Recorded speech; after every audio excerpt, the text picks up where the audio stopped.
1,000 friends and 0 enemies is how the Chinese ancient wisdom dictates. From the year 2013, the world has seen a dramatic global paradigm shift with the initiation of Belt and Road Initiative. The question arises, how will the change in Chinese foreign policy affect Pakistan? We have with us Mr. Zamir Ahmed Awan, who is a sinologist at the National University of Sciences and Technology and an expert on the subject. So thank you so much for joining us.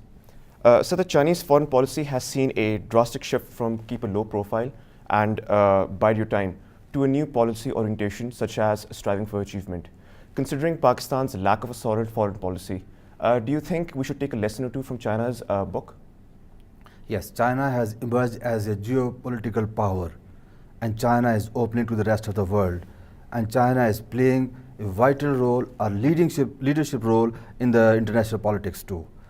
This is China's new trend, and we should be the beneficiary of China's new policies. Okay, so how is it that we can benefit from China's foreign policy? China is the second largest economy. They believe in the trade liberalization.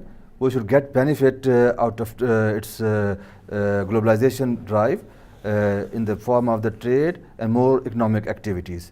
We also should learn the Chinese experience of foreign policy, having good relation with the neighboring countries, with each and every country. Chinese people believe in the peace and harmony. They think that diplomacy is the best weapon of the modern civilized society, and we should learn the Chinese experience. So China has reinvented its foreign policy, like we just said, on the Chinese wisdom of 1,000 friends and 0 enemies. How does that help the case of Pakistan in promoting its interests in the international as well as national community, sir? This is a Chinese proverb and have a history of several thousand years. They believe the more you have friends is much better for you, and no enemy or 0 enemy. This is their policy, and China is implementing it for the last many years. If you see the Chinese history, in the recent history, they have no war with any other country. It does not mean that they do not have the dispute. It doesn't mean that they do not have disagreement with the other nations. They have almost dispute with all of their neighboring countries. With India, they have the border disputes. With Burma, Myanmar, they have the border dispute. With Japan, they have very severe disputes. South China, South China Sea, they have the disputes with Philippines and with Indonesia Philippines and Vietnam and with all of their neighboring countries, with Russia, even with North Korea. They have some disagreements with all the nations except Pakistan. Pakistan is a unique neighbor of China which has no dispute and never ever any problem with China. Sir, but does this wisdom of China's 1,000 friends and 0 enemies policy, does it actually stand true? Because it's a very ideal policy. And as you said, it has differences with almost all of its neighbors. So how is it that it's standing true? I think that Pakistan should also learn the Chinese experience. We might have differences with India over the Kashmir, but this Kashmir dispute should not be a hindrance to improve relation with India. We should engage India in dialogue with the negotiation, and we should also promote cooperation with India in other areas too. I mean, disputes are there, but it should be hindrance to improve the relation. So how has China improved its relations, considering what it's doing in the South China Sea, such as building artificial man-made islands and infuriating the rest of the nations all across? It is very complicated. China also claim the ownership, and all the other South Asian countries also claim the ownership. There must be some solution. If it is better that the regional countries, they should come up with a solution without the interference of the third party. Only the direct party should sit together and keep dialogue, and through negotiation they should solve it. That is my point of view. So my next question is, has China actually been able to negotiate and solve its way out of something that we can take a lesson from? Yes, that's true. China has major achievement in getting back Hong Kong. Hong Kong was the British controlled. Macau was the Portugal controlled, and they were the integral part of China 100 years ago. 100 years ago, Portugal took Macau as a colony for 100 years. British took Hong Kong for 100 years, and through peaceful negotiation, without firing a single bullet, without injuring a single person, without killing a single person, they took it back, Hong Kong and Macau. This is the success of China. Is a mega achievement of Chinese diplomacy. But Taiwan is still a thorn in their flesh, is it not? I believe that Taiwan will be not a big issue. Currently, a lot of Taiwanese people are investing in China. They have heavy investment in China, and a lot of Taiwanese young people are married in China. So they have the blood relation, they have the family relation, they have the business relation. So ultimately, Taiwan have to come back to China. Although the China has the power to occupy Taiwan within 1 hour, China has a military might, but I don't think that China will go for that option. So what option are they going for? Through peaceful negotiation, through time, and attracting the Taiwan people for unification, giving them incentives.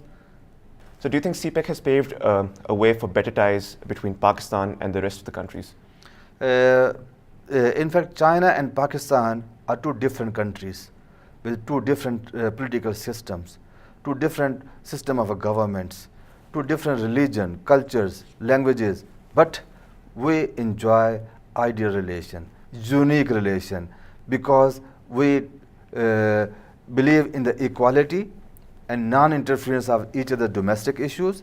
We support each other, we complement each other. Our relations are the role model, and I wish the rest of the world, the nation should also follow the same thing. CPEC is the China's mega initiative.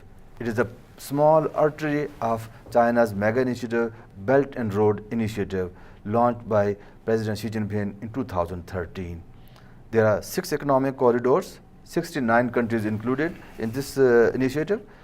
This one of the artery, one of the corridor is the China-Pakistan economic corridor, and this is a opportunity for us.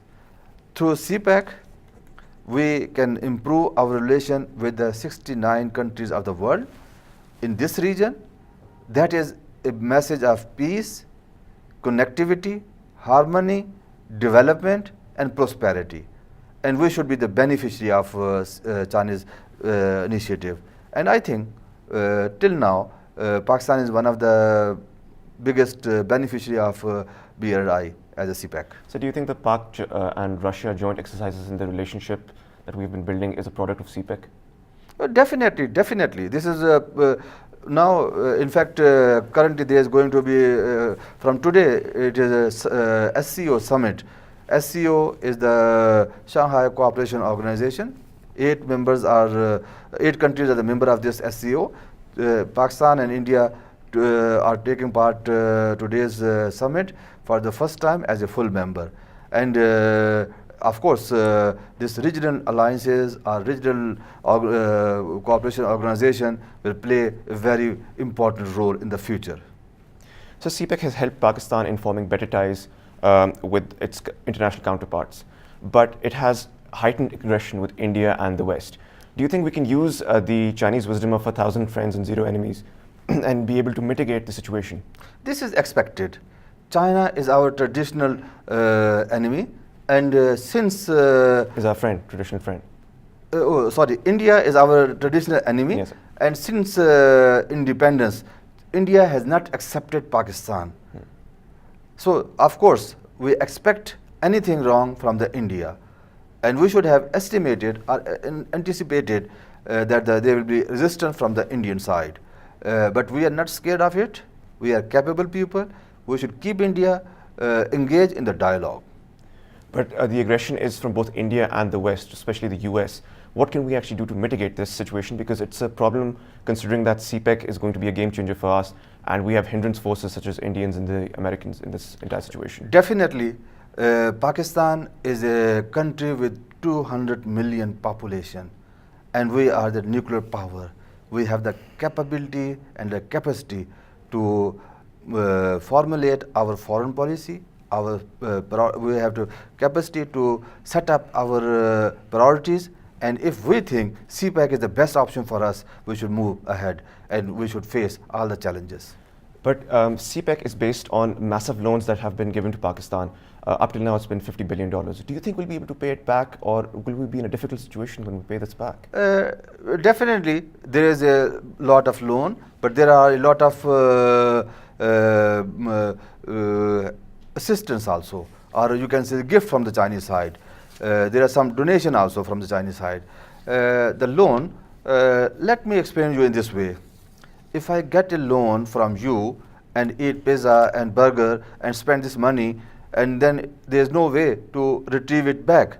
But if I get loan from you and open a shop and start earning money, then I will be able to pay you back. It depends how we are utilizing this loan. Most of the Chinese loan is on the engineering projects, mega projects. For example, if the power plant is with the loan, or the motorway is with the loan, or any other mega project is with the loan, but they will be earning. They will be revenue generating, and definitely over the period of time we will be able to pay it back. So you talk about revenue generation, but the problem is that there are 4 desalination plants sitting in Gwadar which have been idle for years, inaugurated by the PPP government. Now there has been another one which has been inaugurated. What do you think will these actually carry on and give their optimal performance, or will they suffer the same fate? I do not know exactly about these desalination plants, but let me explain you something in this way. There was, I'm sorry for cutting you, but there was actually a team from DBTV that went to Gwadar. Possible. And we actually saw that Yes. these desalination plants exist. That's possible. Personally, I have not visited, so I do not have the first-hand information about that desalination plant. But let me explain you in this way. China spent a couple of decades to plan for BRI, while CPEC in Pakistan, it happened with us. We have not done any homework. We have not planned for anything. Exactly. We are lacking the planning. We were not prepared for it. We are lacking the capacity also. The first 60 or 70 years of independence of Pakistan, we got only 40 billion US dollar investment from all over the world. And within last few years, we got $62 billion investment from China alone. So in order to absorb that, you need to have the capacity. We do not have that capacity. It happened with us suddenly, and we were not prepared for that one. First of all, we have to build up our capacity. We have to learn from our experience. This is possible. Some of the projects were not economically viable. It is just like the personal experience in life. You and me make so many mistakes, but we always learn from our mistakes, and then we rectify it. As long as we are willing to acknowledge our mistakes, we are willing to rectify our mistakes, that's okay. Even that in a mega project, there's always some small problems. Even that China faced a lot of problems. They also made some mistakes. We learn from the experience. Moreover, I believe most of the projects are economically viable. There might be some exceptions, but the exceptions are good for us to learn experience. So in your opinion, should we be waiting to see Pakistan's foreign policy evolve and adapt naturally to the changing economic conditions, or should we have a proactive approach to the formation of a new policy? We need to design our foreign policy. Foreign policy depends on your economic situation. When you are going to knock the doors of IMF and the World Bank for getting money, of course they will impose their terms and conditions. We have to improve our economy. We have to generate our own revenue. We have to live within our own means. Whatever we have, we should be living within our means. And we should not go to IMF or the World Bank or the international donors and knocking their door for asking for money and accepting their terms and conditions. First, we have to unite our nation. We should work hard, and we should improve our economy, and then we design our own independent foreign policy. So thank you so much for joining us. It's been an absolute pleasure. Thank you. Thank you for watching. I'll see you all again next week.